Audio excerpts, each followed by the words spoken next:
Good morning, Copers. Good morning, Famalam. How are you guys doing? It is Tuesday, October 28th. We are careening towards Halloween.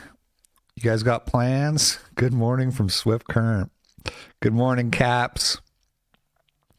That was, of course, I Can't Help Falling in Love, one of the most romantic songs of all time. What's the movie? Blue Hawaii? What is it? I've never seen, I'll be honest, I never watched any Elvis movies. I kind of want to, though. Seeing that clip, it kind of makes me want to watch it. It does raise a lot of questions, though.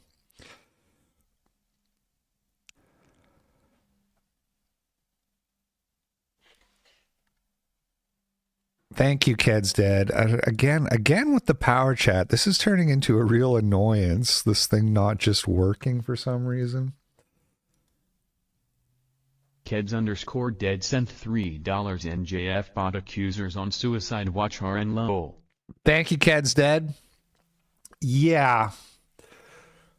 Man, when's AFPAC?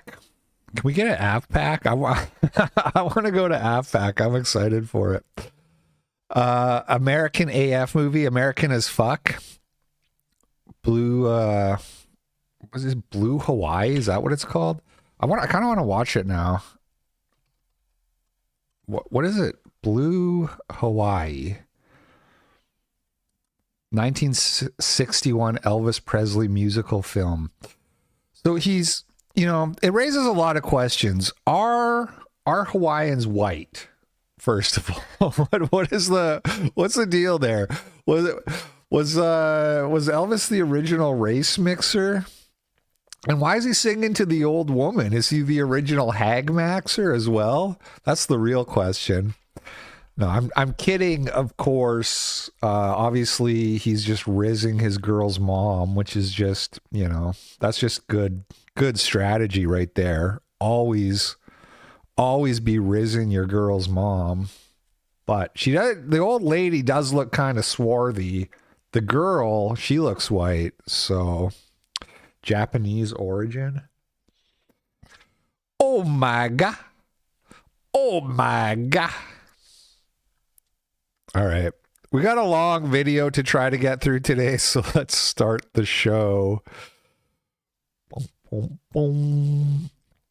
A little update from our friend Dave Riley with the backlash in Idaho. They did a meetup for their fans in Coeur d'Alene, and the police were called on them, and they got kicked out of the establishment, I guess.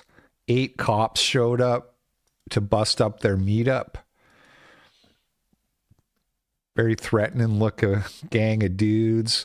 What's going on, Idaho bros? I thought Idaho was based. I thought Idaho was based land where a guy like me could be welcomed and feel at home. They were passing out this flyer. Be aware, the Backlash podcast has announced it will be having a community meetup at the Prairie Pavilion, bringing their own pizza and beer. What is the Prairie Pavilion, like a public space? Because why would they not be? No, it's a restaurant. So it's a restaurant, but you're allowed to bring your own food and drink. Oh, this is the taco place. He was talking about this on the show. Quotes from podcast Monarchy. I like how they have white ethnostate, white supremacist, whiteness above God, which that's your big clue that these are Christian people who made this flyer. Catholic equals anti-Semitic. I like the clip art. Caution, attention, siren. The siren is on Monarchy, and Monarchy is the first one. That's funny to me. Truthrevealed.news.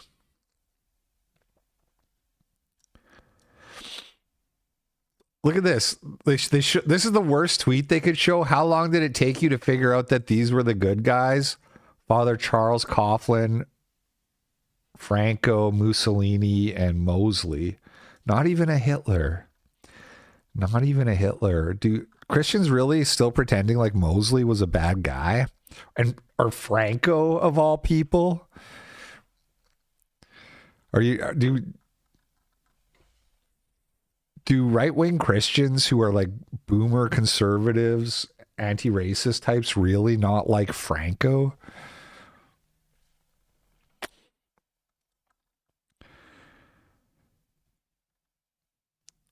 Why did the police show up? Is eating pizza a crime? According to all these Zionists, it is. Nick vindicated on the IRL question once again. What is that supposed to mean? Has this guy ever heard of Half Pack? The whole like Fuentes BAP split all started because Nick hosted an IRL meetup, and BAP, who is anonymous, he's not a face pack. I'm doing this because he got doxxed years ago, and he wasn't particularly careful about not getting doxxed. But that's like why he attacked Nick to begin with. Was Nick was hosting IRL meetups, and vroom vroom. And Half Pack is an IRL meetup. Groypers are really good at doing this thing where they take both sides of an argument depending on just like what looks better in the context. So this IRL meetup didn't work out. And so therefore Nick is correct because apparently he's against IRL meetups, even though his last IRL meetup didn't work out. I don't know, man. Just a weird tweet. This guy, update on our story of the kid, or maybe he's older than a kid. Maybe I shouldn't use that term. I don't know anything about this guy, but he started a Give, Send, Go. He's been vetted by Paul. I DM'd Paul this morning and I said, you should really tell this guy to like put out a video.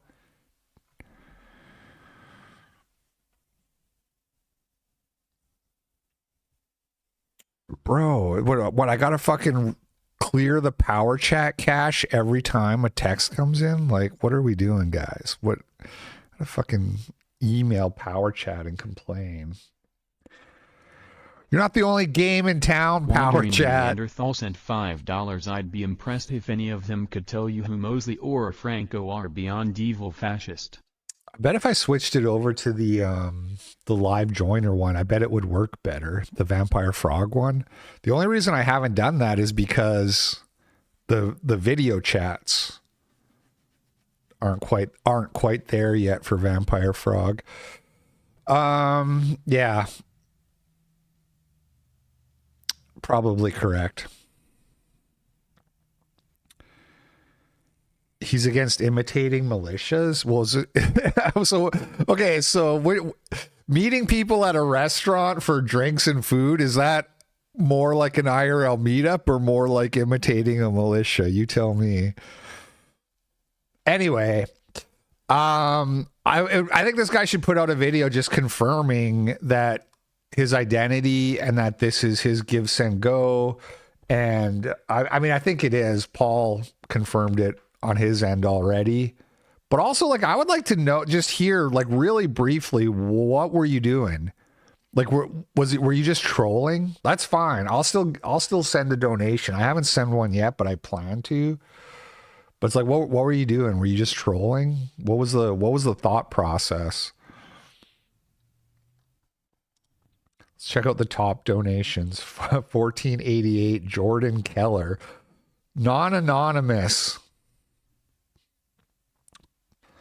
271, Boss Cosplay.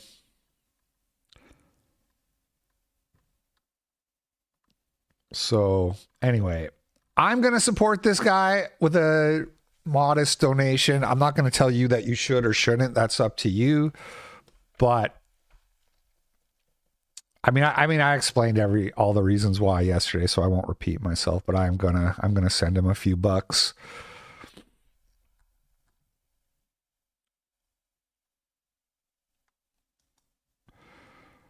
Okay. I had some family drama yesterday, and I'm not going to go into it deeply, but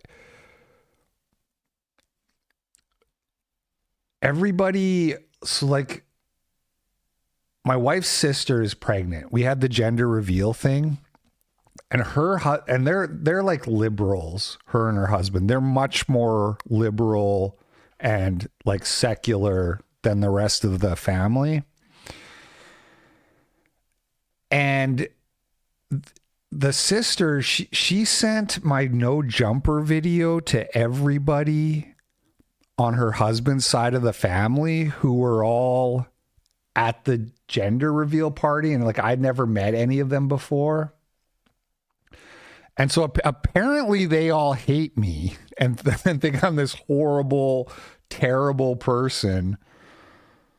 Which I was like, first of all, I was like, why would she send that video to everybody? Why like kick up drama like that for no reason? Because one of the guys, one of my wife's husband's brothers is married to a Mexican woman. And I think they have a kid, and they were there with their kid.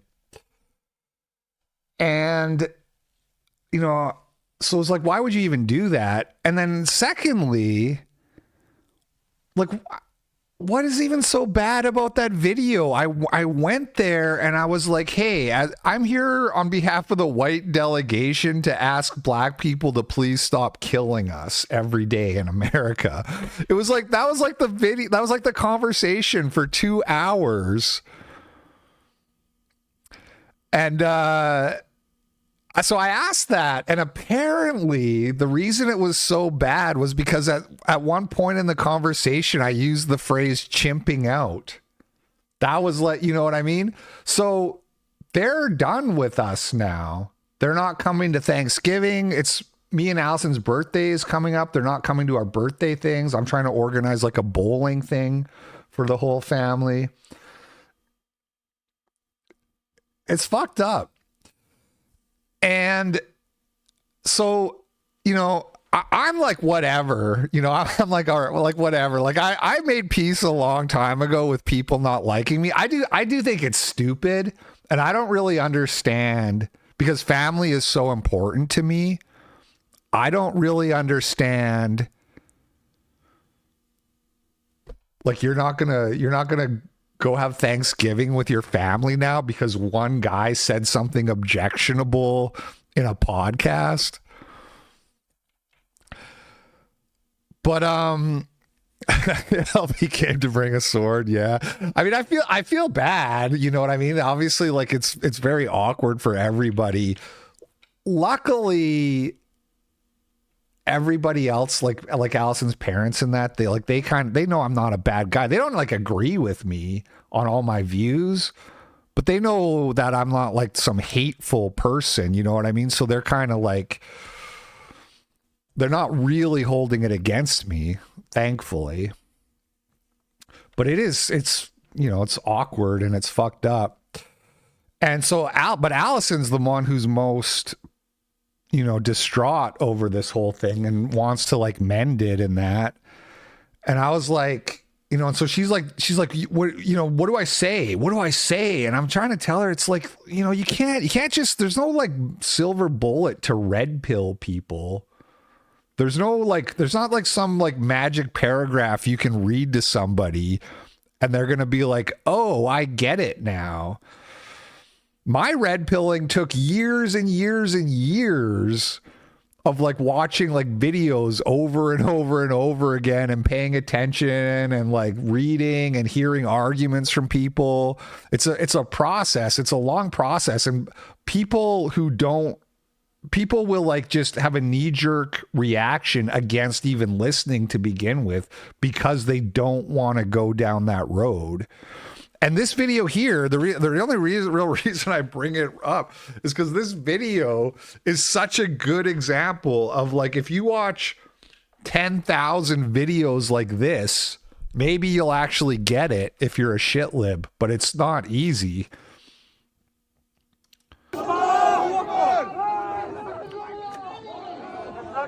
We're on the same side, bro. No, we're not. Yes, we are, bro.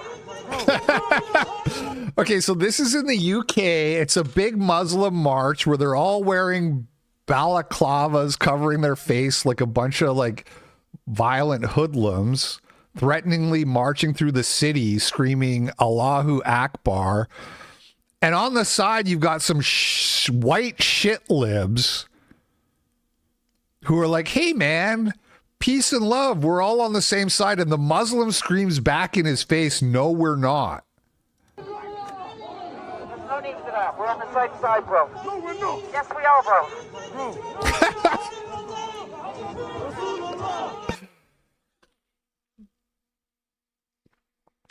I don't, it's such a massive red pill. Something that I would think would be a massive red pill for people is the whole Zoran Mamamdi guy or whatever. He's literally running on a campaign of we're going to tax white people and we're going to take money from white people and give it to brown people. That's like his campaign, overtly, explicitly. It's not intimated. It's like in the platform. It's the policy.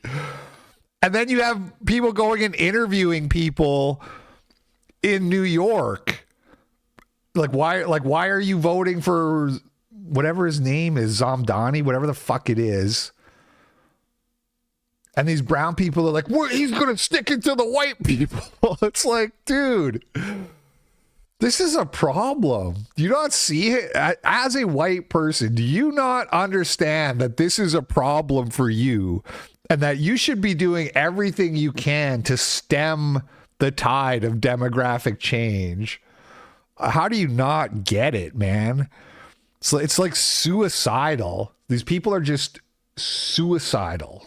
They're so brainwashed. Anyway. And then I'm trying to like talk to my mother-in-law about Jews, and she's this like, I love her so much. She's like my favorite woman ever, but she's a total boomer, And I tried the angle because it's so hard. It's like you need like hours and hours and hours of like research to really start to like scratch the surface. But I tried the angle of like, don't you think like these people were like hated everywhere they went for 2,000 years? Don't you think there's like a reason for that? And it's not just people picking on easy targets and stuff like that. Like maybe their behavior has led to their reputation. And she's like, oh, well, I think like Satan wants everybody to hate the Jews. That's why, like, that's Satan's plan. Cause Jews are chosen by God. And so Satan wants everybody to hate them.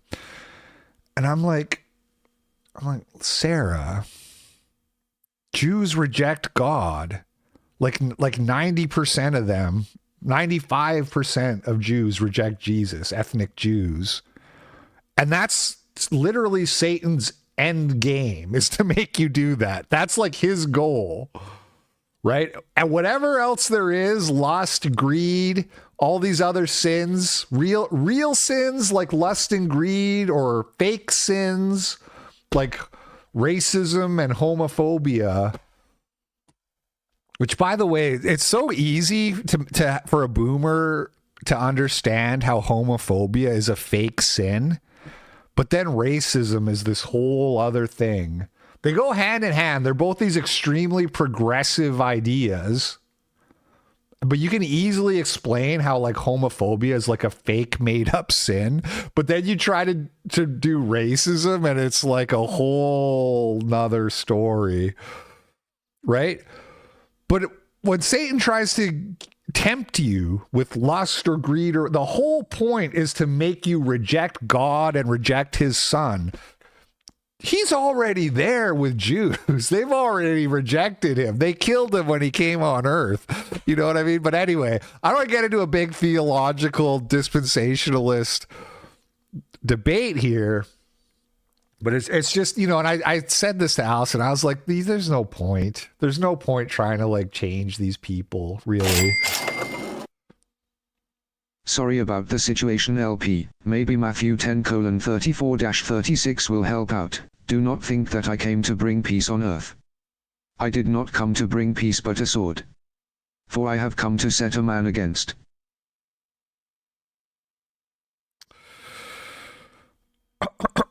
Well, Satan loses, man. I can act in opposition to God. That's a retarded His father, argument. a daughter against her mother, and a daughter-in-law against her mother-in-law, and a man's enemies will be those of his own household. Thank you, Donald Ductator. Yeah, that's retarded, strike Mr. worker. Bliss Trillion sent $3. Get your wife's sister or whatever to send them all this episode to tide everything over. They can hate watch Daily Cope until they get red-pilled. Yeah, I don't think that's going to work. I don't think they're going to be investing their time in that. I can act in opposition to God. It doesn't mean God's not omnipotent. I just won't win. I'm not going to beat God, and neither is Satan. You understand me? You understand me? Anyway, moving on.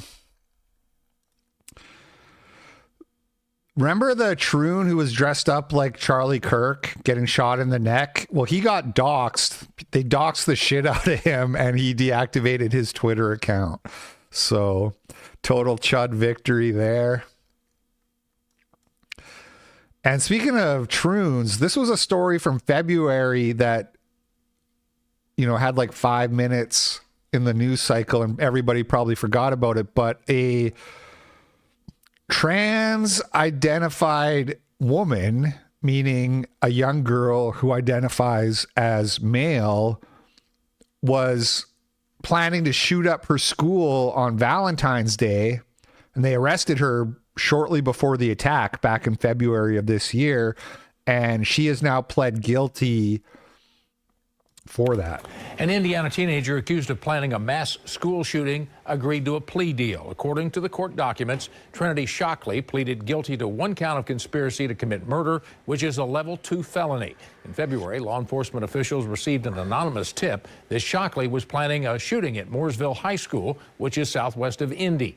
As part of the signed plea deal, somebody sent in an anonymous tip, probably saved lives. I was at confession yesterday, and I very carefully walked the right rope about my racial animus towards foreigners, and he took it pretty well for a boomer, 80 years old. Then he told me I should ask out the Lebanese girl. I'm cooked. That's got to be the real Orthodox. It's a new fun game I get to play whenever there's an Orthodox or super chat. Is it the real guy or is it an impersonator? That's got to be the real guy. I mean, I don't think it's that big of a deal. I don't want to encourage race mixing, but Lebanese is it's fairly white adjacent. I said this jokingly because Allison was like, "What can I say? What can I say to make it right to my sister?" And I was like, tell her if it makes her feel better. I think white and Mexican is like one of the least bad race mixings you can do. I'm sure the shit lives would take that well, right?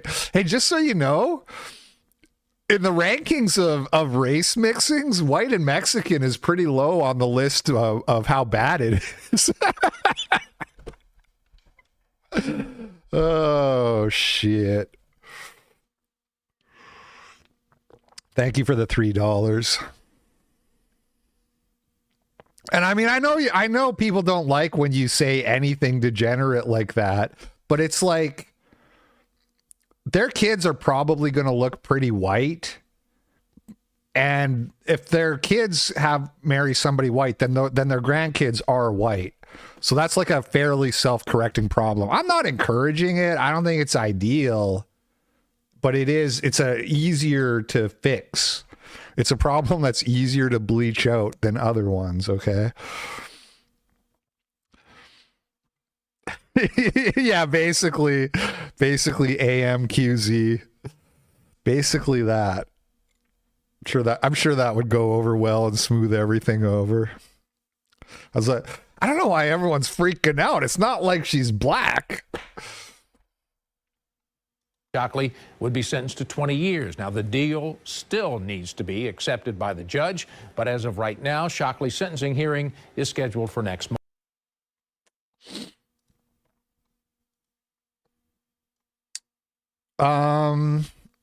Oh yeah, her plea deal was for 20 years, which I was like, I was like, when I saw this, I was like, oh, let me guess, she like has to go to counseling or something.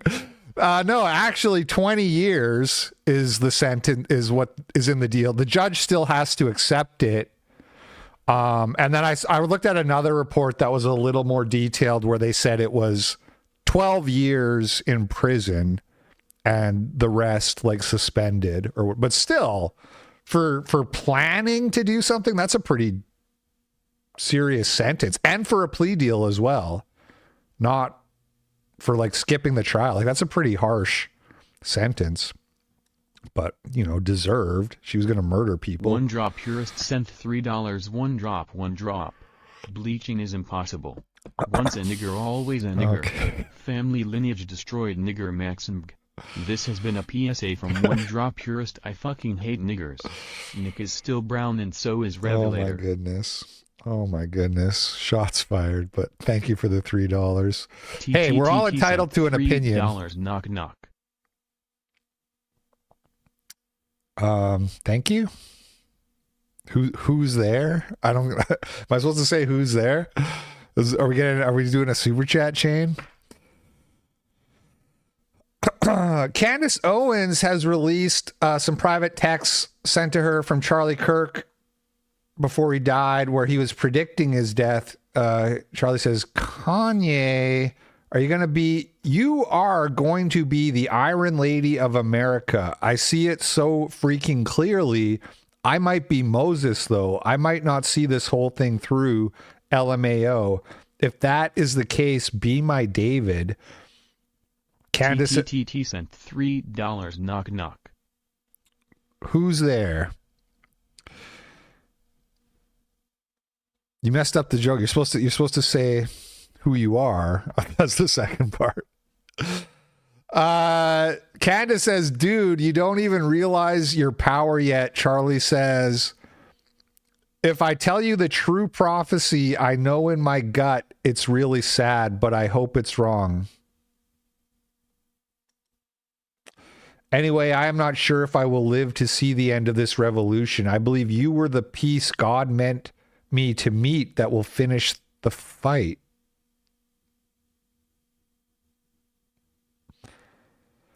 Since the beginning of TPUSA, I knew in my gut that I might get wiped out at any time. I cannot explain it, but I dream about it all the time, like all the time. Anyway, that's depressing convo for another time. That is so weird. More a fear manifestation than an actualization.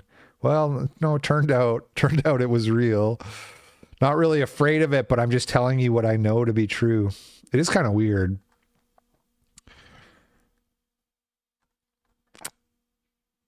Sorry your third knock knock didn't play there. TTTT sent $3 knock knock. There you go. There's your $3 worth. Thank you for the $3. You can keep doing that all day if you want. I don't mind.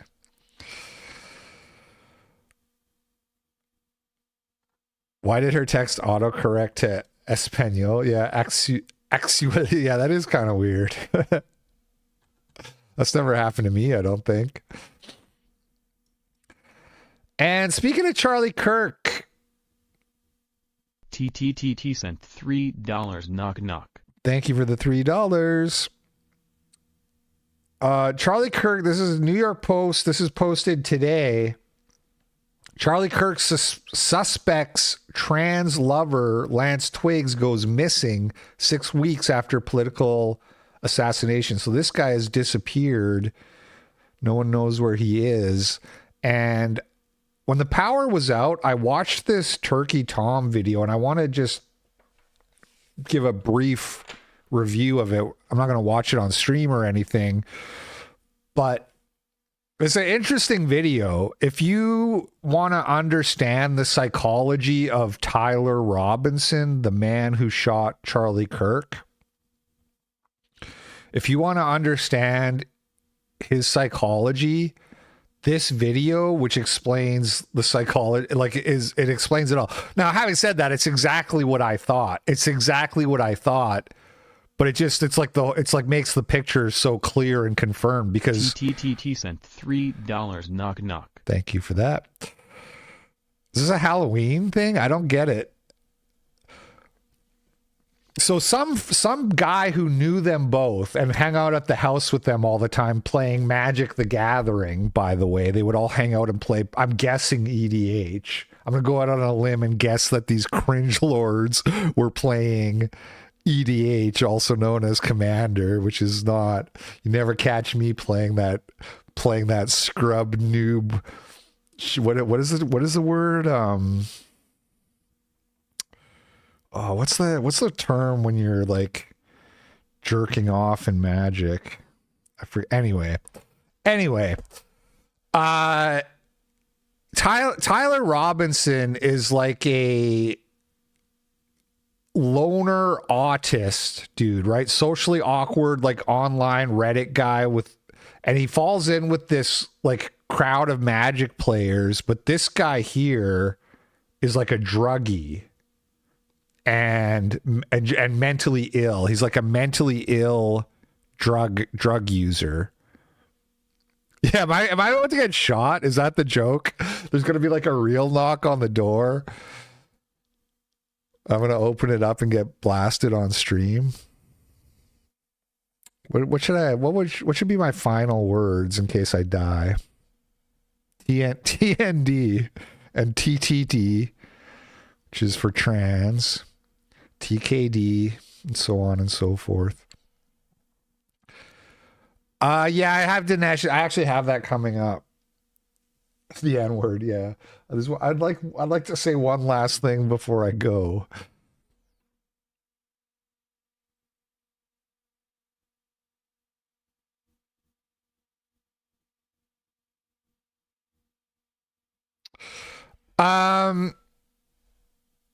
So what happened was they became roommates and then they became gay lovers. Thank you for the $3. They became, and I'm assuming that Tyler Robinson wasn't like gay per se. He just probably was like the first time anybody offered him any intimacy, and he decided to take it. And then he fell in love with this guy. But like seriously, like he genuinely, as a young retarded kid with no experience with intimacy in that, fell in love with the gay mentally ill drug addict who was the type of... The realtor told under sent $3. Hey LP, I heard you mention jerking off, so I just wanted to update everyone on my groaning. It's getting bad. Have you ever put on socks and it feels like you're walking on Doris? Are you coming to my church this Sunday? What voice is that? I could almost place it. And yeah, prison gay. That's basically it. And this mentally ill Lance, he's like the kind of guy who's always like feeling sorry for, the world hates me, becomes a leftist politics. My life would be so perfect if it wasn't for like Mormon chuds or whatever. And Morty. Okay. Yeah, I never watched that show.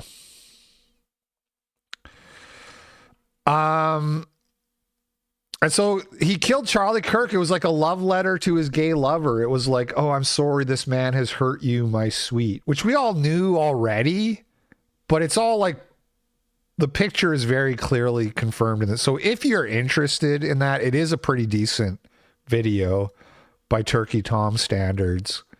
So that's that.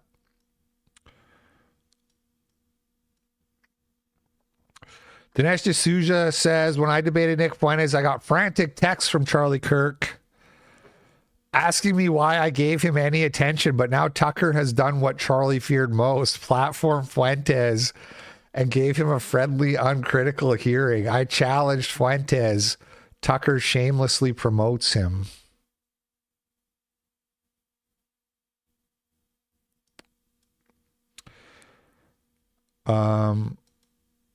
What happened to my...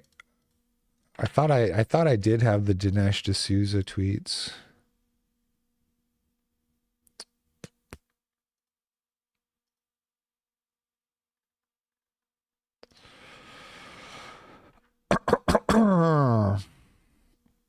This was a massive mistake that you did this. He's vermin, and you just gave him one of the biggest boosts of his career.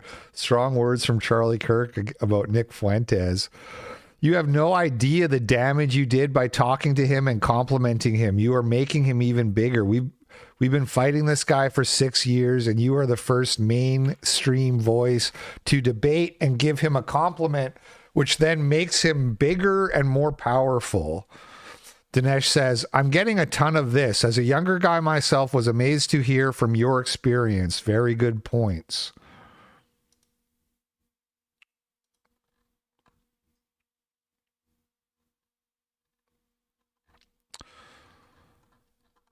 Charlie Kirk did not like Nick Fuentes.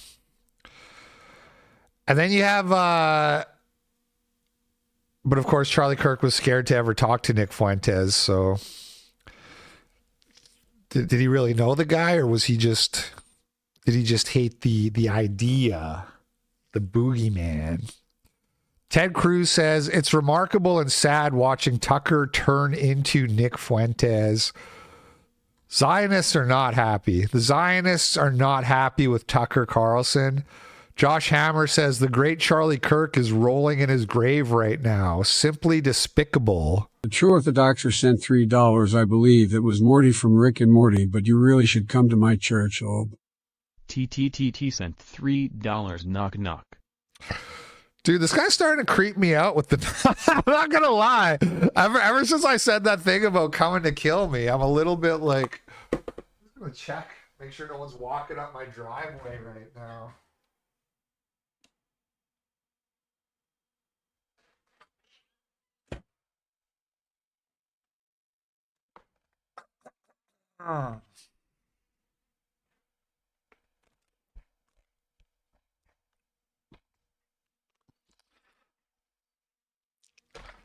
Please, okay, look, if you're going to kill me, don't be a troon. Anything but that. Black, Jews, anything but a troon. If you're going to kill me, just don't be transsexual. That's all I ask. That's so humiliating. I'll take a woman.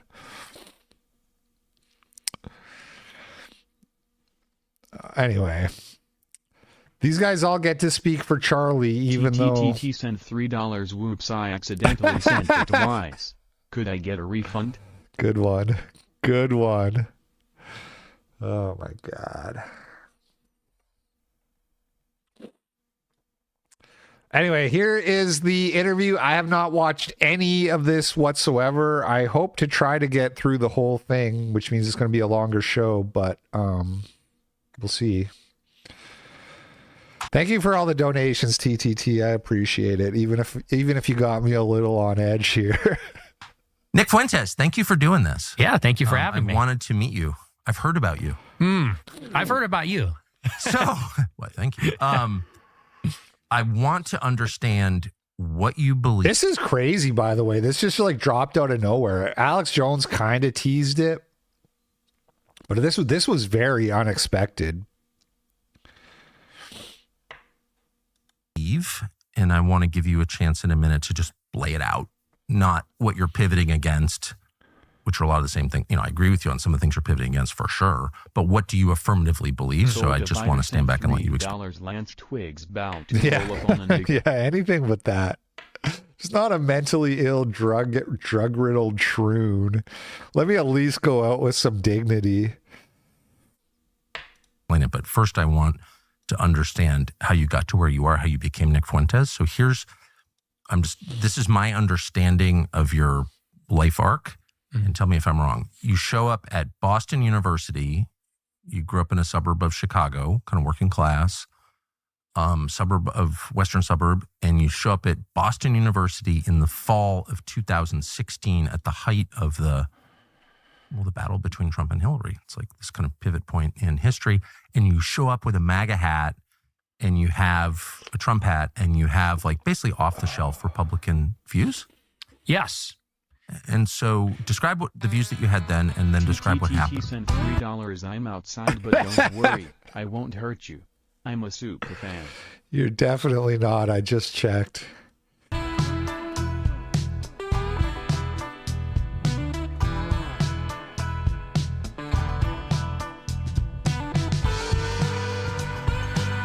Man. Tucker's such a white country boy. He's just like me. Yeah, so when I was in high school, I was very political. I was reading a lot of the libertarian stuff, Austrian school, Chicago school, economic type literature, because that's what was popular at the time. If you went online in the early 2010s, that's all the conservative content there really was. That was the most extremely online type Libertarian stuff. economics. Well, yeah, basically kind of the remnant of the Ron Paul revolution. Yes. The Young Americans for Liberty, PragerU, which kind of skews a little more, I guess, conservative, but very basic. $3 OIM, and you have a very nice looking blue CRV. Blue CRV. No, I don't. What is a CRV? That's a truck, isn't it? Right. Yeah. No, I don't. Nobody here has that. I have a black Toyota Accord. Or wait, is it Accord? Is that right? Whatever it is. The Orthodox are sent $3 Nice try, though. LP, I would definitely get guns very soon. Get gear and get training. Yeah. You and the wife both. Yeah, I should look later. I'm so busy trying to make these clips and make these shorts because I'm trying to get monetized on Instagram and Facebook, and you have to make shorts. It just takes time. They have like AI programs to make Honda Accord. What is it? Toyota. What the fuck kind of car do I have now? Oh my God. Toyota. It's not a Corolla. Oh my God, I'm blanking so hard. Anyway. Small government, individualism, libertarian type stuff. So you watch PragerU videos? Oh yeah, I was in the I do know. It's just my brain's not working. Okay. TTT sent $3. Now there are imposter TTT. Oh, that's not even the real TTT. Corolla. No, it's not a Corolla. Camry. Thank you. I have a Camry. Good grief. Look, man, the lion doesn't concern himself with memory loss and brain fog, okay? Air Force. What's that? It's a Facebook group for college kids, and they promote the PragerU videos. Wow. To the college students and high school students. So you really were a product of the moment. Absolutely. And how'd you feel about Trump? Well, initially, I didn't like Trump. When the primary started in 2015, I considered him to be a statist. What's wrong with having a Camry? What's that supposed to mean, Newt Shiggers? Is it like a woman's car? It was my mother-in-law's car, and then she sold it to me, and she got a BMW. Yeah. Which sounds so ridiculous now. No, a lot of people thought that. Yeah. And Allison just texted me Toyota Camry. Yeah, thanks, sweetie. Could have saved me a lot of humiliation if you were about 3 minutes quicker on the draw. Libertarian, so I saw him as a big government. TTT sent $3. I'm outside, and you have a very nice camera. Well, thank you. I don't get a lot of compliments on my car, so I appreciate that. 90s liberal. When he was asked about healthcare, he said, "Well, we'll take care of everybody." And I said, I'm a Rand Paul guy, Ted Cruz guy. Those were kind of my people back in 2015. You liked Camrys for poor people. Yeah, it's not a nice car, but it hasn't given me much trouble. I had to replace the brake pads. And the tires, which I don't think you can blame on the car. Whatever. And I mean, those are things everybody has to do at some point, but that's all I've done in like 6 years almost of owning the car. Is replacing the brake pads and the tires. Ted Cruz. I was a cruise missile. Does Cruz know this? I don't think so, no. I was actually on his campaign. You were on the Ted Cruz campaign? I don't know if I was on the campaign, but I door knocked in a little village in Chicago, in McKinley Park, for Ted Cruz. No way. In the Illinois primary. Did he write you a thank you note? No, I didn't get a thank you. He lost, so I guess. Yeah, he did. He did in a very humiliating way. Wow, that's amazing. So, no wonder Ted Cruz is a little bit salty about the interview. The shots fired right at the start. So what happened? So, I, like everybody else in 2016, went through this ideological awakening, and Yeah, good one. I did change the oil. I didn't count that because it's I think that's taken for granted. I once, my first car that I owned was a Honda. Fuck, man, my brain. What accent? Not whatever. Anyway, it was a Hyundai, not a Honda. It was a Hyundai, a Hyundai, and the engine seized, and I had to replace the engine because I didn't change the oil because I was retarded. And I had changed the oil, but I just pushed it really far for some reason. I don't know. I was just retarded. This is back when I was a stoner and I was still poor. And because I was poor, I had no money to replace the engine. And at my job, my web dev job where I was, she loaned me the money to get my car fixed and then let me work it off on the weekends with a literal make work project that they gave me. That was just like I went in there every weekend and worked on this thing that never got finished and just cars. The Orthodox that's sent true, Bliss $3 if chilling. you ever want help deciding between an AR or AK on your guy. Also, I can tell you what would be a great handgun. I'll talk about it on Saturday. Also, Camrys are awesome. Fuck the haters. Thank you for that. I would I think I want to get an SUV for the next car because Allison's going to be driving it more, and I'm just I'm kind of safety focused as my kind of one of my big focuses for the next one when we eventually ever do upgrade.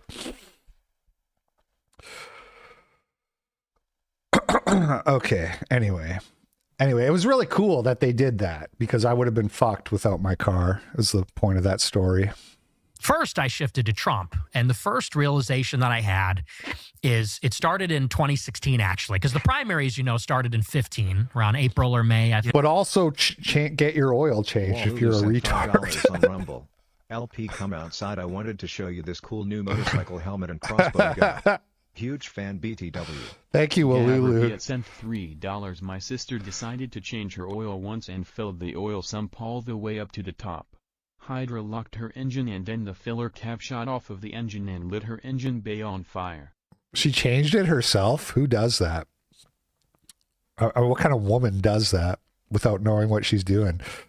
By the way, my father-in-law, he's got a shop here and he has a car lift and he does everything on the car. So he actually put the brake pads on for me. All I had to do was buy them and he put them on, which was really nice. $3 knock knock. Thank you, TTT. It was really nice because the brake pads cost $60, but they wanted $700 to put them on. I talked about this already, but that was it's really having a father-in-law who does car shit. I would highly recommend it if you're a retard like me. Yeah. First announcements. And I had very negative feelings about Trump. And like I said, pro Rand Paul, pro Cruz. But when the actual Iowa caucus happened and the primaries began, I saw that Trump was dominating. And every night in the Super Tuesday, when they had all the big contests, one after the other, I remember the media was furious that he was winning one after the other. And I remember thinking to myself, structurally, if I'm a libertarian or a conservative and we want to change the country, we have to win elections. If you want to win elections, you have to bypass the media. I sort of had this realization that the media was really standing in the way. They were the problem. And I had this realization that all the conservatives and Republicans up to that point were afraid to take on the media. They, like Mitt Romney, would cower before them and were so apologetic and so weak.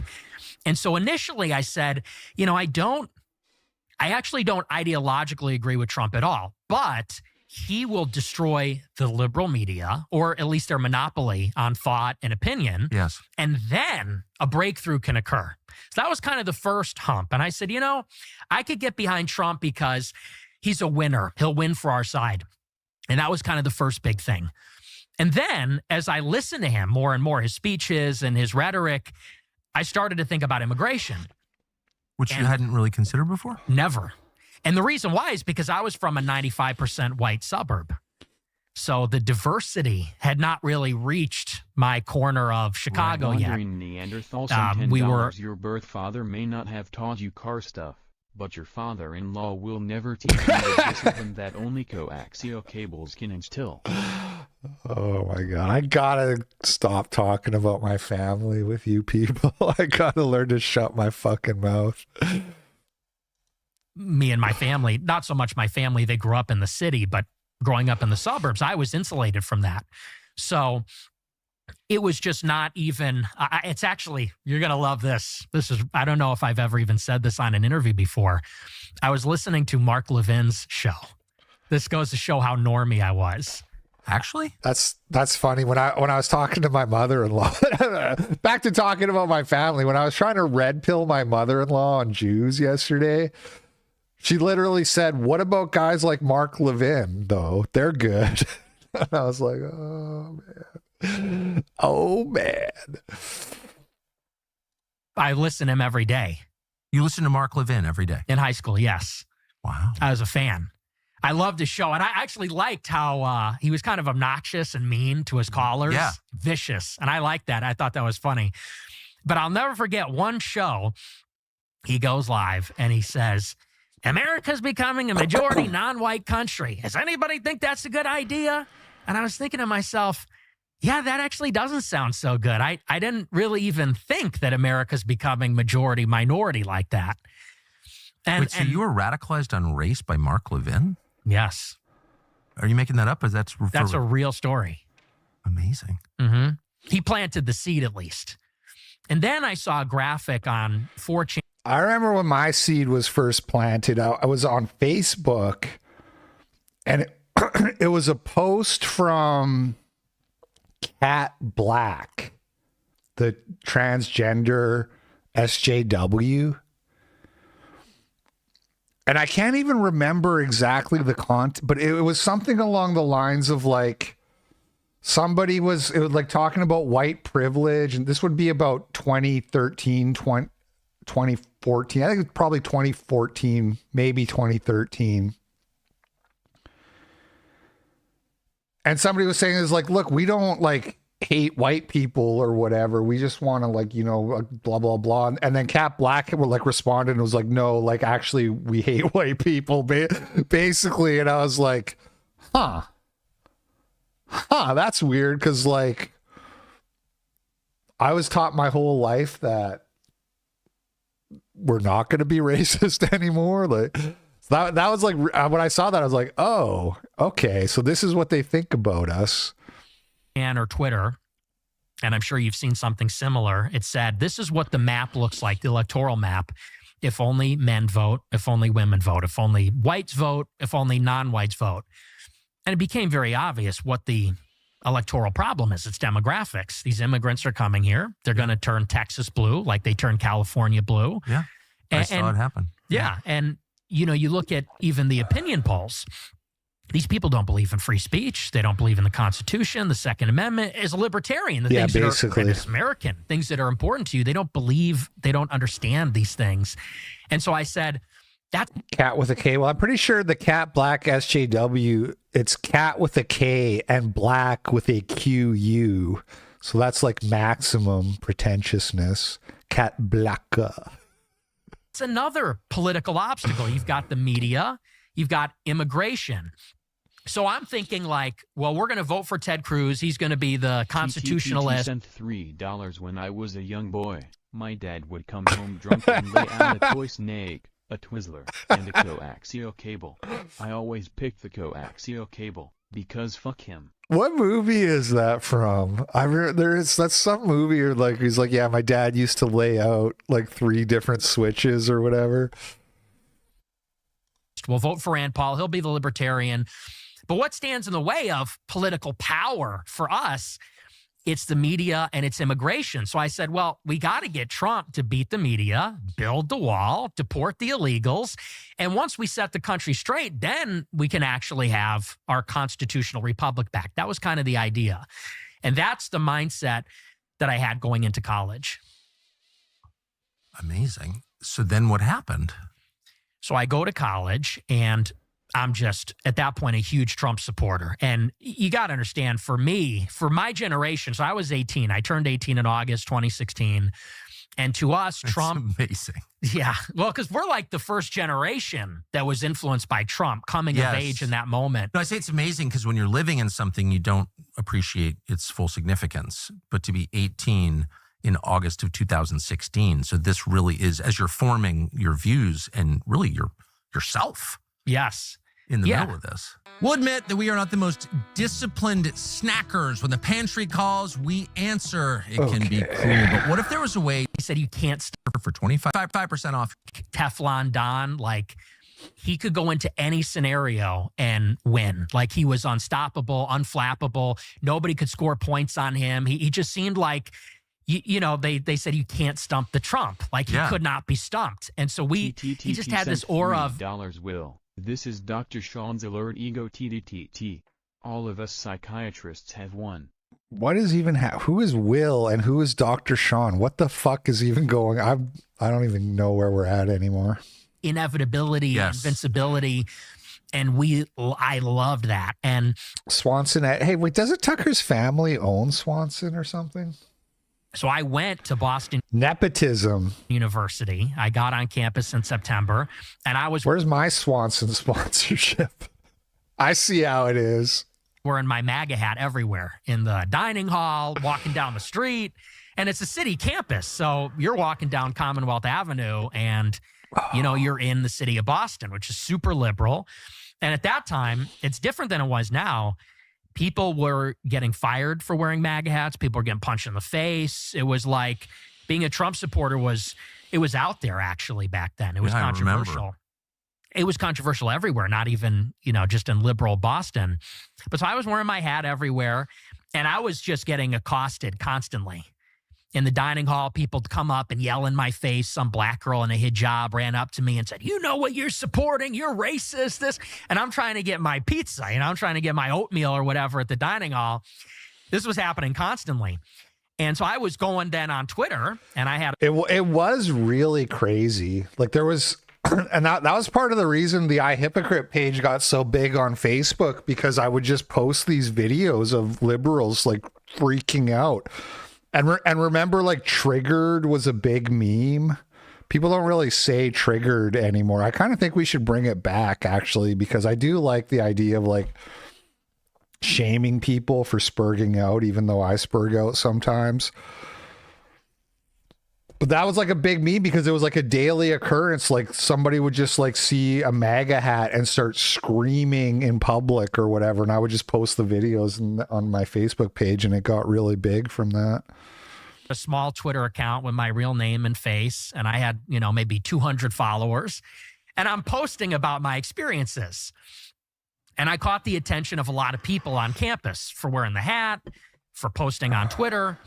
And they seething. Yeah. I mean, the idea, like spurging, people will always say stuff like that, but I like triggered because it implies that, like, it just kind of implies that like you're programmed and you have like no control. You know what I mean? Whereas seething is just like saying you're angry. It doesn't really have the same sort of like you don't even have agency, you know? I just push your button and you go off. You're triggered. Found my Twitter. You've only been there like a month? Less, weeks. Maybe 3 weeks. This is starting to kick up. And I catch the attention of my peers, and they start going at me on Twitter and giving me death threats. We're going to kill you. How dare you? If I see you, I'm going to beat your ass, that kind of thing. And this was my first experience with this. You know, now we're all kind of desensitized to it, but that was my first run-in with you know, this. The 6-7, I don't know the 6-7 thing. Anybody can anyone explain that? I asked Allison and she didn't know. I've only seen like a couple tweets about it, so I don't even really care, but there's some kind of thing. It almost feels like the whole joke is that there is no thing, and it's like a bunch of people pretending like there's a thing, and that's the joke. I don't know.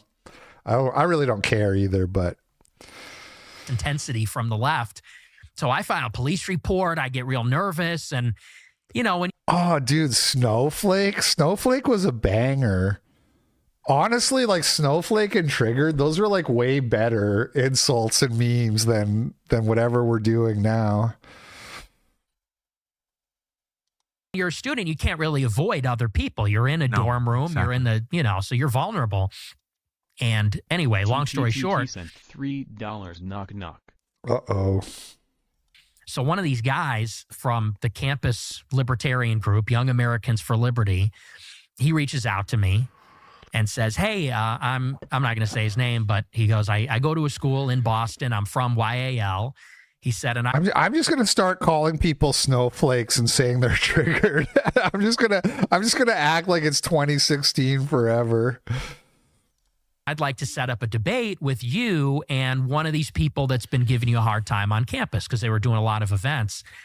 He said, is that something you're interested in? I said, oh, a 6 or a 7 for like a beautiful mid. Yeah. absolutely. And so he goes around and he asks some of the bigger people that are antagonizing me on Twitter, and everybody says no. And he goes, yeah, no one's going for it. I said, well, can you try again? Can you? And so he finds Jimmy one Russell's, guy, and it turns out to be the student body president of the whole university. Oh, looks like somebody's Jimmy's were rustled. It'll be you. Yeah, the senior, this liberal douchebag progressive, and he's the student body president of the student government there. And so we set up the debate. It was about a week before the actual election. So I think it was end of October, beginning of November. And they hold it in this auditorium in the center of the campus, and like 300 people show up. So it turns into like this huge, and they're all liberal. Yeah, I never stopped saying keck and top keck. Although it is kind of ironic. It's said ironically, but it's just fun. It's fun to keep the keck alive. Hate my guts. They're heckling me the whole time. They're yelling at me. We do this debate about Trump versus Hillary. And so I'm there and I'm pro-Trump, and I say, I think Trump's going to win. And I'm straight up like ripping the Ben Shapiro talking points. I'm saying, it's got everything to do with culture and nothing to do with race, and diversity's a problem and all this. And I decisively win the debate. It's like not even close. The debate wraps up, and this girl who I think I had talked to her on Twitter once or twice comes running up to the stage after the debate, and it's Cassie Dillon. And at this time, she's a fellow at Daily Wire, Ben Shapiro's company. And like I said, I barely knew her. And she comes running up and she says, oh my gosh, I live stream. Dude, I'm the one who says who's there, and I already said it like 6 times. Oh, the power chat thing. TTTT sent $3. Who's there? Mr. Bliss sent $3. Keck has the best origin story. Stream this debate on Periscope on Twitter. I don't even know if I know isn't it just like a misspelling of LOL? Wait, no, that doesn't make any sense because the E is nowhere near the O. Whatever. She said, and 30,000 people watched it, and you have like 5 job offers. You did incredible. I said, wow, I don't know what to say. That's great. She goes, you're 18 years old. Yes. So it's like happening very quickly for me, And she goes, do you want to do a post-game interview after the debate? I said, sure. And so she asked me about how I thought the debate went and what my views are and things like that. And, very normal stuff. And then at the end, she says, I just got back from doing study abroad in Israel. She goes, and it was amazing. Would you ever take a trip to Israel? And I said, no, I think I got everything I need right here in America. And she goes, oh, okay. And she wraps up the interview. And that was a little bit of foreshadowing.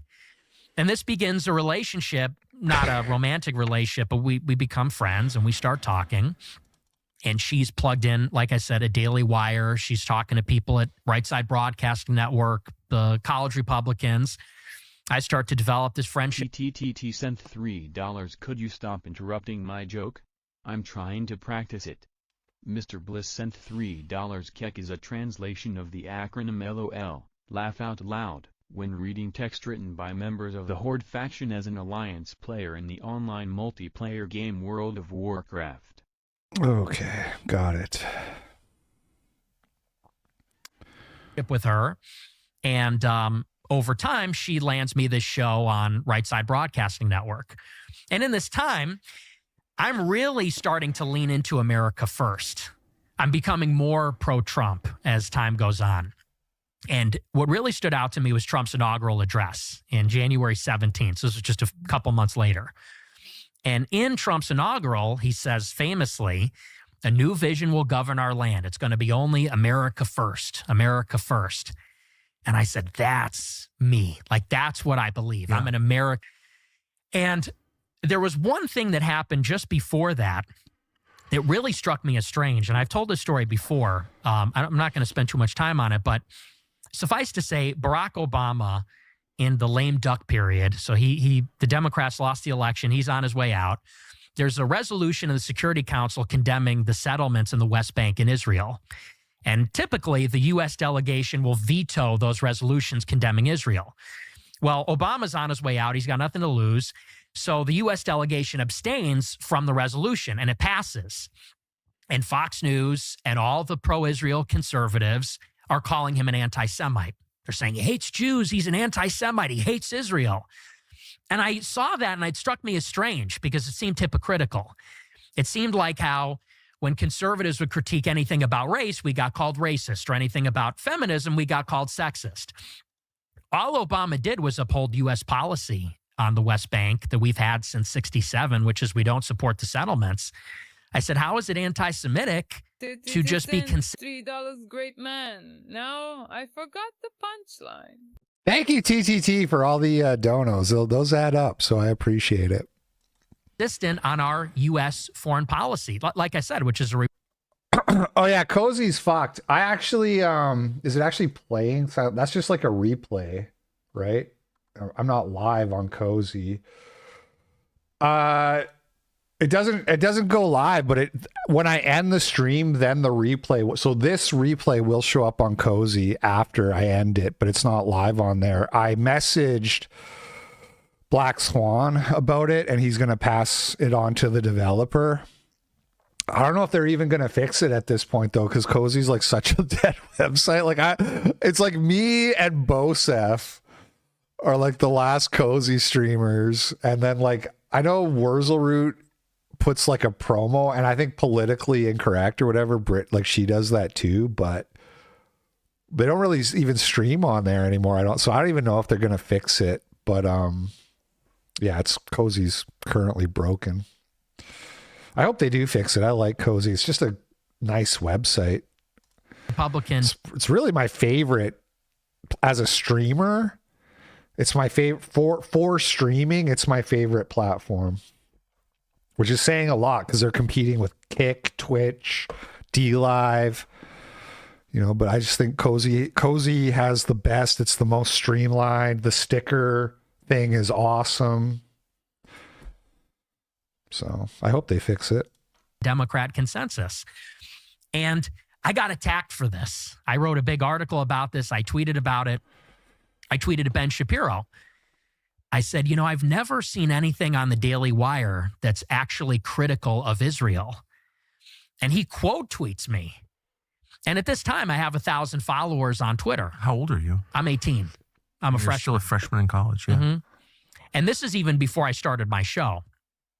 And I don't know, I probably got 100 likes on this tweet. It wasn't a viral tweet. He quote tweets me and says, to accuse a Jew of dual loyalty is the surest sign of anti-Semitism. And like, this is how it sort of begins. And I see this tweet. And by the way, that was on Christmas Eve in 2016. He immediately called you an anti-Semite. Mm-hmm.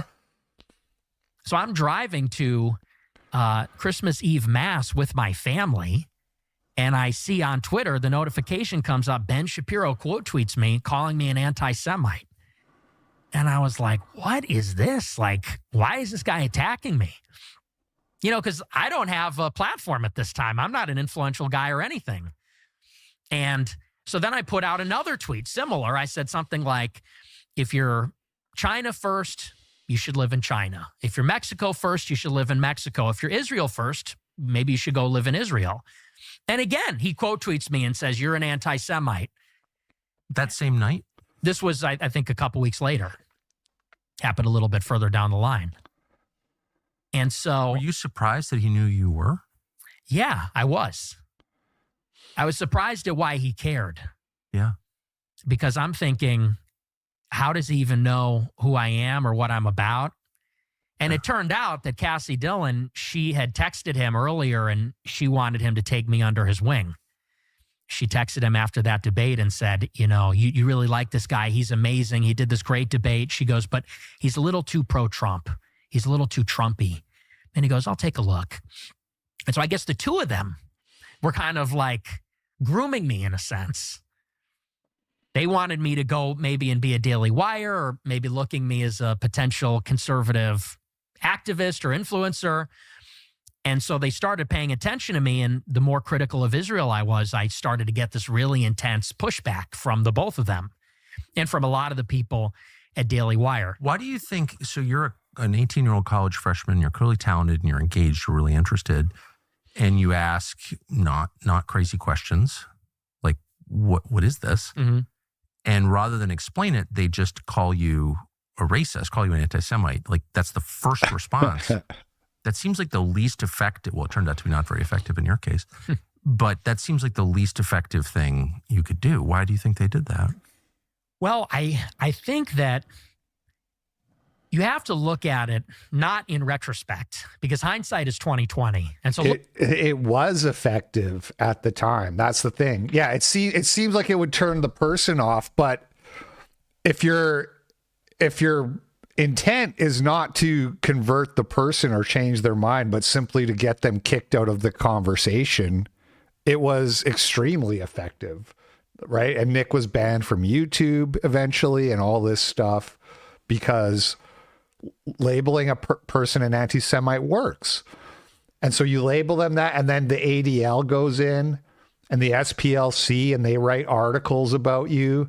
They cherry pick the most salacious things they can find that you've ever said in your life. And they put them in an article, and then they have back channels to YouTube and Twitter. And they send those in, and then you're banned.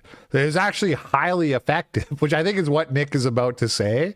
But it's funny hearing that. Like, what do you mean it wasn't effective? Like, these people could just like pick up a phone and get you banned from social media as long as they were able to smear you as an anti-Semite.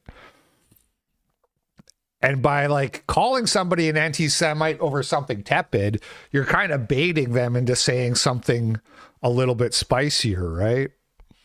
Looking back, you could say they made a terrible mistake because look at sort of what they provoked or what they catalyzed.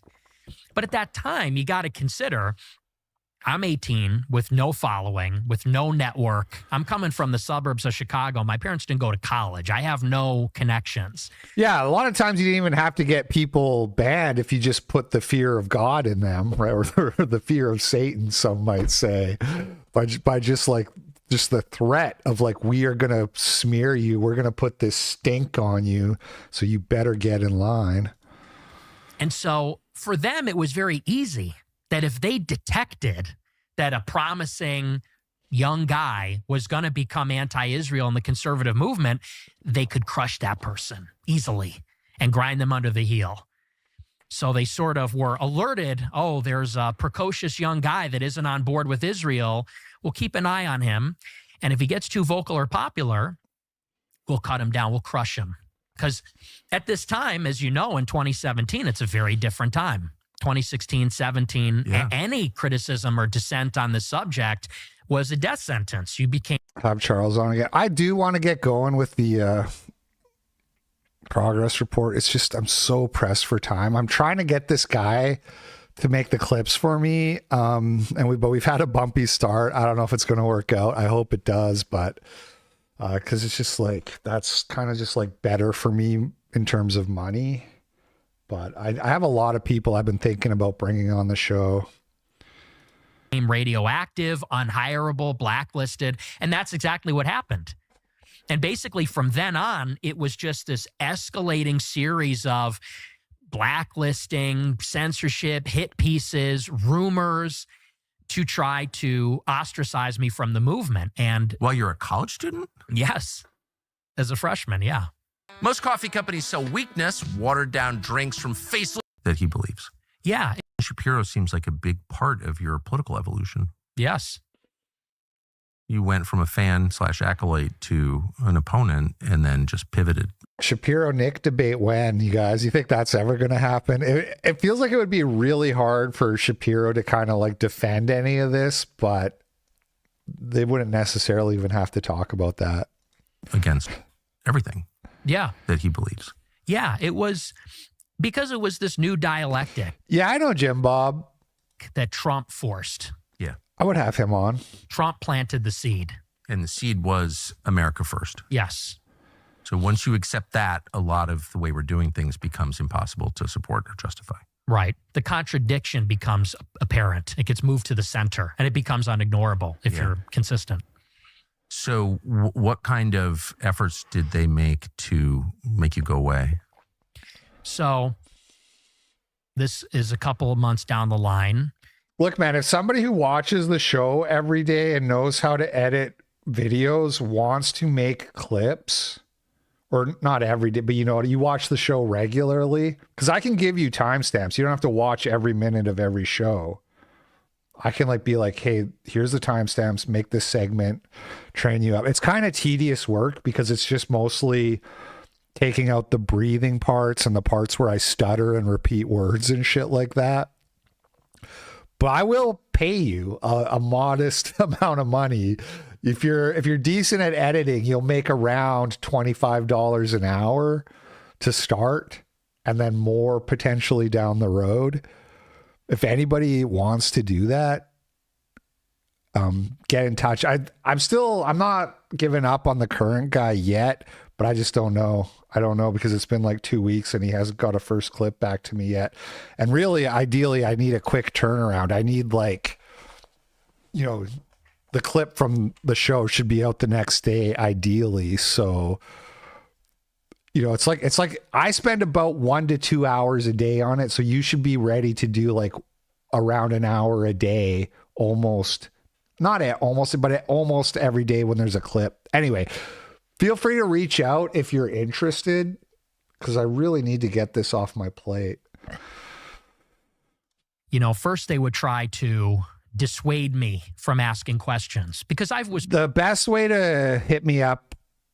Well, I always used to say Twitter, but now I made it so you have to be verified because I got sick of all the spam. So if you're verified on Twitter, if you have a blue check, that's the best way, is to just DM me. Otherwise, you can shoot me an email, or I know what? Actually, don't email me. Hit me on Telegram at t.me/LPOriginalG. It's not fun work. I'm warning you. I hate doing it. That's why I want to get it out. It's just that I make enough money that it's really hard. It's really easy to justify money-wise for me because I make about $50 per clip. So I make around $50 an hour, roughly, which is barely just enough that it's worth my time. And it grows the channel and all that. Send $3 if you have timestamps. I may be down. But it's mostly tedious. It's not just you really have to clean it up, to make it watchable for the ADHD YouTube crowd. Anyway, you can hit me on Telegram, t.me/LPOriginalG. Friends with a lot of the Daily Wire writers, not just Cassie Dillon, but many of them were Jewish. And I would just show up on my front door. That works. Them point blank. I would say, so why do we give Israel all this money? $3.8 billion per year? What is that for? And they would say, well, there's a really good answer for that, but you're asking it in the wrong way. You're asking it in an anti-Semitic way. I'd say I'm asking for the proof. What's the argument there? And so first it was the sort of, hey man, could you kind of tone it down? Maybe just don't bring that up so much. But I was persistent because at this time I was genuinely inquisitive. I wanted to know, is there an actual reason? And I was actually expecting that there was a really good reason for all of it. And the more that I read, the more that I dug into the subject, the more I found out there's a lot of these neocon Jewish types behind the Iraq war. There's the foreign aid complex, which is really unique. There's AIPAC, which is this intense foreign lobby where it's bipartisan. It seems to be the only thing that the parties can agree on. And so it just made me burn more with curiosity. So I just kept asking them. And eventually they said, you know what? We're not going to talk to you anymore. And these are my friends. I met them, went to Christmas parties with them. And all of them one day said, you're done. We're blocking you. We're never going to speak to you again. We're never going to have you on our show. And I said, wow, like this seems like inhuman. I'm struck by how impersonal this is. Like here, I thought we're friends. We're all conservatives. Maybe we disagree on one issue. Now I'm being canceled by the right. So I was shocked by this. When was this? This was February or March 2017. So you're still a freshman in college? Yes. Are you even paying attention to college at this point? No, not at all. And my grades started to suffer because I was just really focused on this. Sent $3. Did you see where some Jeet was bragging about how women love Indians on X and showed his DMs full of corn bots?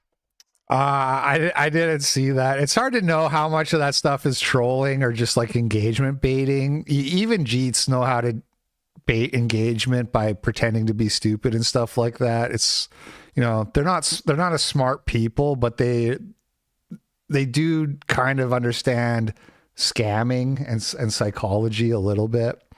That's, I mean, and also, I mean, that's every day. Jeets are unironically bragging about how popular they are with white women, which is obviously like the most they'll find like one cherry-picked example of a good-looking white woman with an Indian boyfriend and be like, look at this pigskin. Yeah. So that's pretty young to get canceled and pretty young to have friendships destroyed over politics. Like that's usually, you know, like decades down the line. Right. What did you do?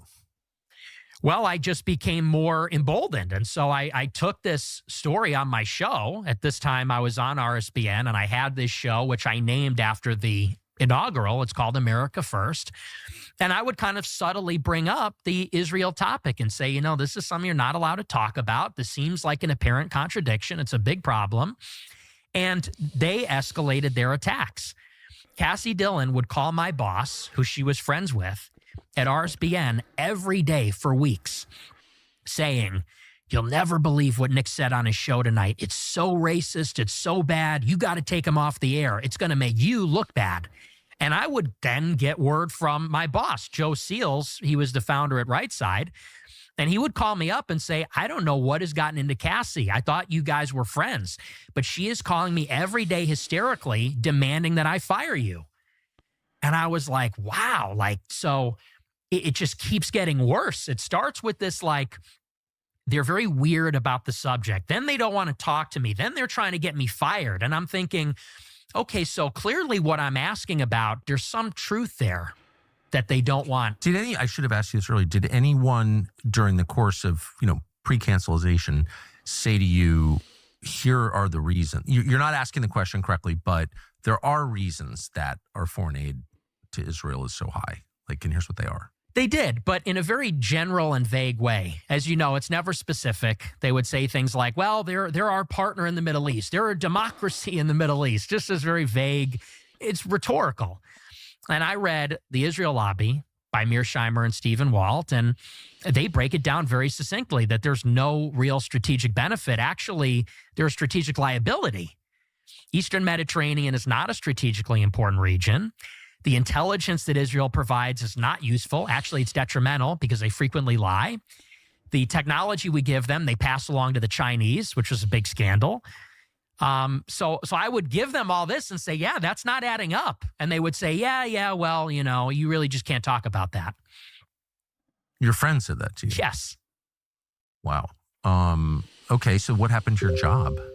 The Right Side broadcasting gig. Eventually I got fired. I got kicked out. People are blowing up my Telegram now. Just so you guys know, I'm going to keep working with the current guy for at least another couple weeks to try to, because he's a really smart guy. I think it might be beneath him. I don't know. But I'll make like a list of candidates, and if it doesn't work out, I'll get back to you. Okay.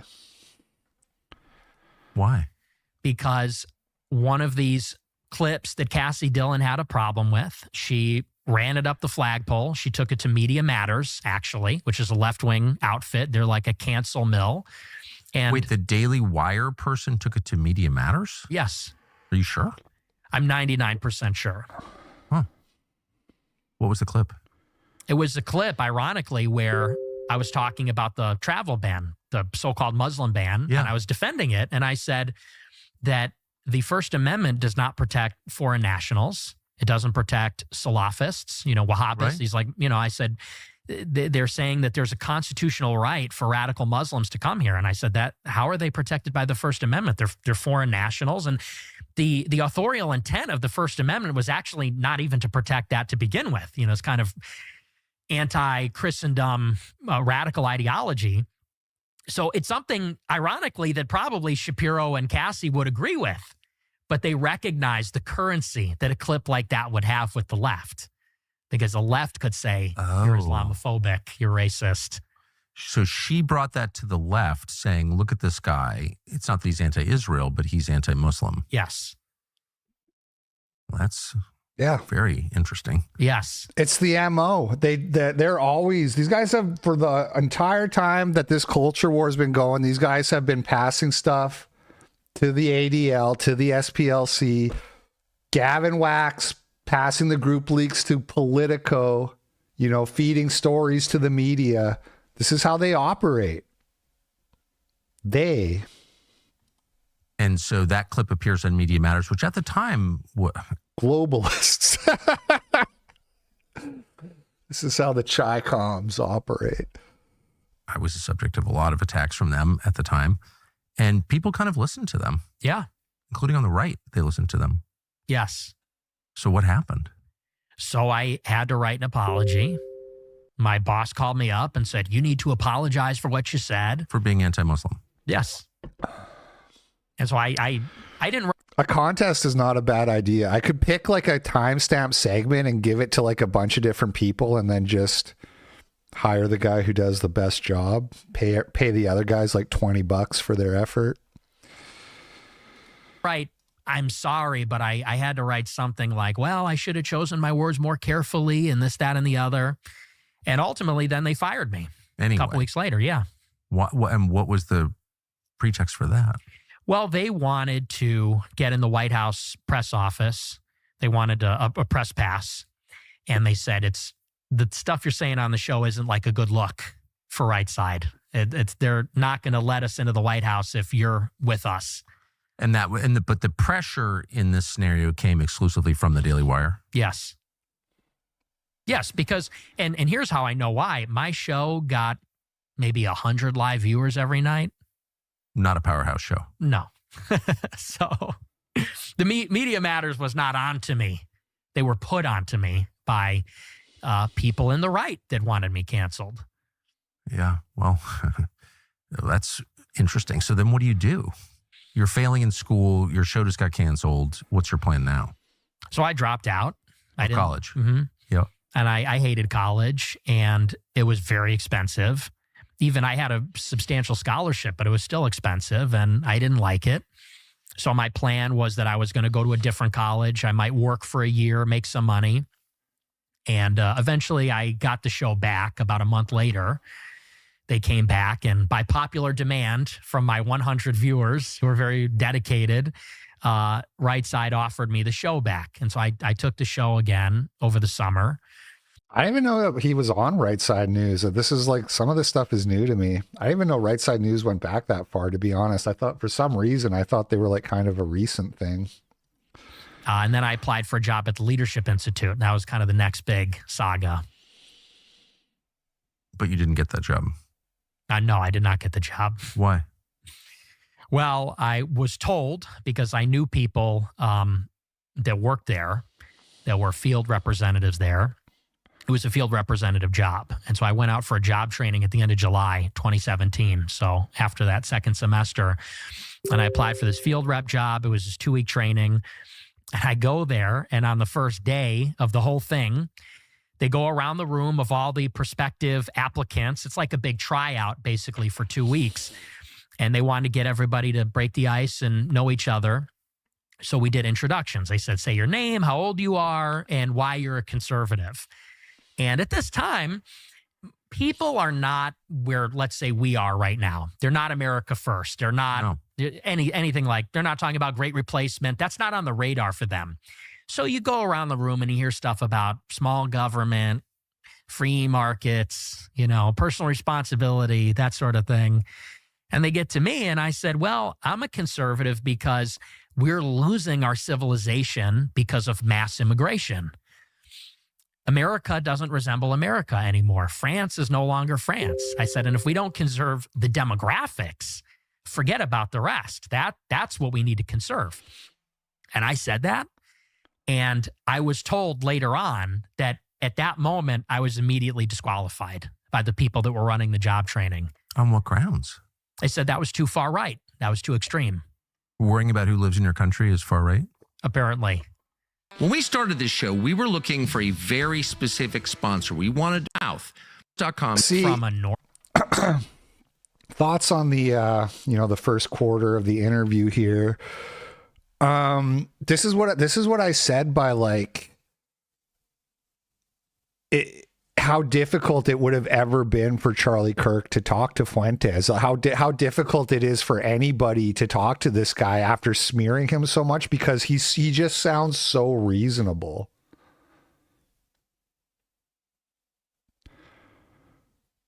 Oh, did the stream go down on YouTube? Did I get tuckered? I did.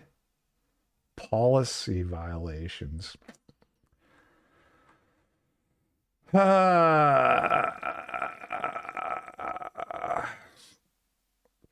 Well, I think what I'll do is I'll just wait for the YouTube stream to come back, at least briefly, and then I will announce that I'm shutting off the YouTube stream and people can move to Rumble if they want. Or Odyssey.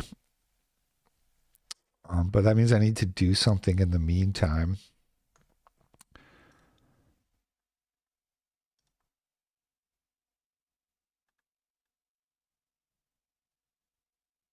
Almost 2 million views. Let's take a look at the comments.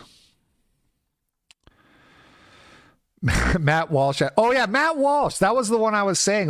This is why it would be so hard for Matt Walsh to talk to Nick Fuentes, because how is he gonna tell Nick that he's wrong and all this shit is crazy and that he's actually the bad person for this story? You know what I mean? Kicked out of 109 countries. Matt Walsh put in his 2 weeks notice to watch this. I think pressing Matt Walsh with lighthearted memes like this is so funny. Because you got to hit these people where it hurts. And for a guy like Matt Walsh, it's his pride. You know what I mean? So just the whole kicked out of 109, the whole Shabo Skoy thing. Okay, we're back on YouTube now. Guys, I'm going to turn off the YouTube stream. And so you're going to have to move over to Rumble or Odyssey, because I don't want to get a strike. And you do risk getting a strike if you keep this going after the first warning. The IDF stood down for 6 hours to watch this. Here before Israel accuses Nick and Tucker of being 2 years away from getting a nuclear weapon. I'm watching this from the wreckage of the USS Liberty. Canceled my grinder date with Ben Shapiro. 29,000 likes. I canceled my trip to Israel to watch this. Okay. Anyway, this is why Matt Walsh could never sit down, because it would just be the same conversation, basically. And I'm surprised even Tucker did it, but I'm curious what comes next after this. Okay, anyway, I'm going to turn off the YouTube stream, you guys, and then we're just going to keep watching this everywhere else.